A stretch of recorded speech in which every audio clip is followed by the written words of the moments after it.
Hello and welcome to the Daily Forex Report for September 18th. We're looking at the US-Japanese yen pair. This pair created an inside bar, closed higher, overall moving sideways. Look for it to potentially go up and hit some resistance at 78.95, possibly moving down and hitting support at 78.15.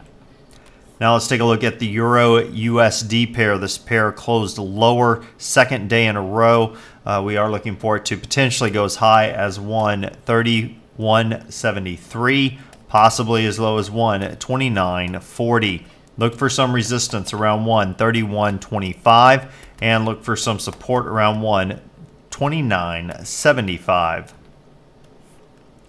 Now the pound US dollar pair closed down, did create an inside bar. We are looking for it to potentially go as high as 163.15, possibly as low as 161.67. Look for some resistance around 162.75 and look for some support around 162.00.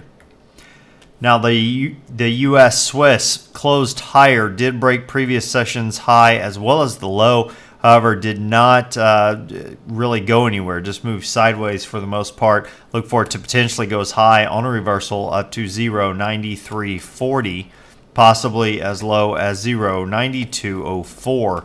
Look for some resistance around 0.9325 and look for some support around 0.9225. Now, as far as news announcements go, we have a couple of news announcements. The Bank of Japan monetary policy meeting report is being released. So is the Bank of Japan rate decision. No times given on that one. Consensus on the rate decision is that they're going to hold rates at 0.10%. No real surprise there. The Bank of England releasing their minutes at 4:30 a.m. Eastern Time. And then at 6:45 p.m. Eastern tomorrow, we have the New Zealand gross domestic product being released for the second quarter, showing a slight drop from 1.1% down to 0.4%, and year-to-date showing a hold at 2.4%.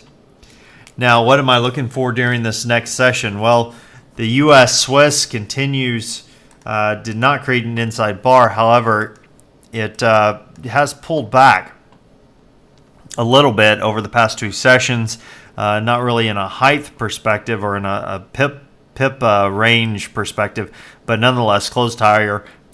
We are looking for it to push lower from here. You can see last time it did that, we had a very strong day after.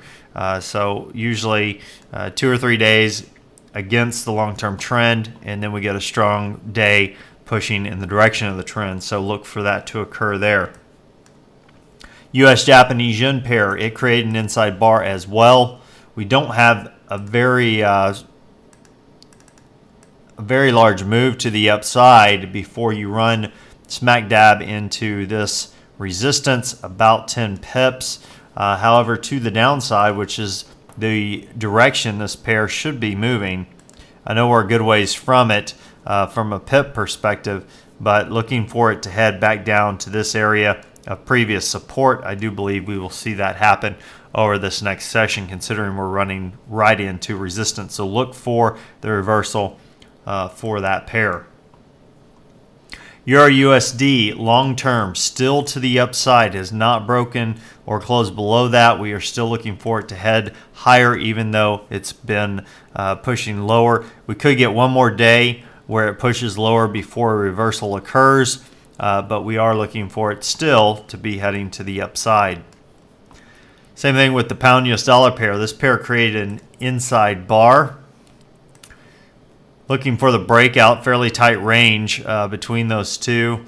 Let's see, what is that? Roughly about 67 pips. Today's range was very, very tight, very surprising to me. But to the downside, we could have an easy 30 pip Windows trade back down to this high. Moving to the upside, I could very easily see us go and run right up to the 16300 mark. Let me zoom in there and get a better look at this. Basically looking to buy off of the high at 162.71 for roughly 33 pips. Looking to potentially sell off of the 162.05 mark. You may want to wait till that breaks through that 0.0 level to come on down to the 161.71 mark. Well, I hope that helps, and until next time, this is Jason Fielder. Good trading.